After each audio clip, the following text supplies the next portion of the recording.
Washington's playground. Good morning. Welcome back to King 5 Morning News on Kong. I'm Christy Johnson, trying to stay afloat here on these skates. We're hanging out. Did you see those guys? We're hanging out here at Pattison's West in Federal Way talking about the National Speed Skating Circuit. Miguel, we're talking about speed skating, but we're not on ice, we're on wood. What's going on?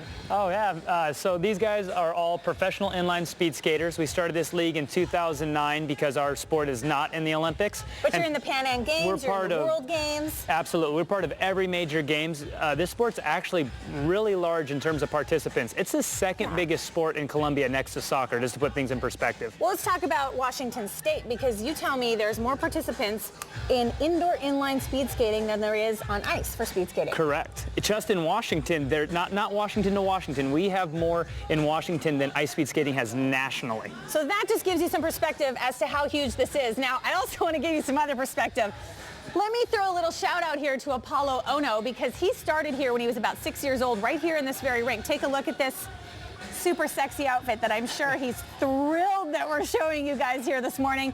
And we've also got J.R. Selski. Of course, he is a big-time phenom, and we could look for him in the Olympic Absolutely. Games. JR is going to be one of the favorites going into the games. Let's break this down, because I'm sure a lot of people at home are thinking, so these guys just come out and skate, it makes them good. This is a real sport, and they take a lot of time. They've all been skating for over 20 years. Yeah, like, well, all of them, Donovan's actually young, he's 19, but all of these guys started when they were 6 years old. This isn't something that you put your skates on and you figure out the next day. Most of them train 6 days a week. Some of them even train up to 6 hours a day. Now, we have leagues for kids all over the state, boys and girls. It's kind of like Pee Wee football versus the NFL. Your kids can be in a league like this, learn to speed skate, learn the technique, and then they can eventually become a pro, although women are not skating professionally yet. Not yet, but eventually that will come along. But women do skate at the world level. So they're part of world championships and part of, all the aspects of the sport except the professional level. That's because women are awesome, plus we look way better in these spandex uniforms than guys do anyways, right? Absolutely. Okay, here's the deal. There's a huge event happening here in Federal Way at Pattison's West here on Thursday. Doors open at 6.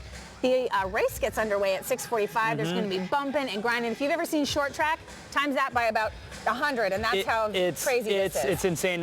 This guy out here in the yellow, he hit this wall at 30 miles an hour, broke his collarbone, and the guy in second fell with him and broke his elbow. Both of these guys were back on skates in 2 months. Okay, let's hope that doesn't happen here this Thursday, but I want you guys to have the ability to come out and watch. So if you want more information, king5.com, click on news links. But for now, Joyce, I think you would be great. I'm going to put these down and give myself a little, look, it's so fun. And you're good at it, as I knew you would be, because you're an ice skater and you look great.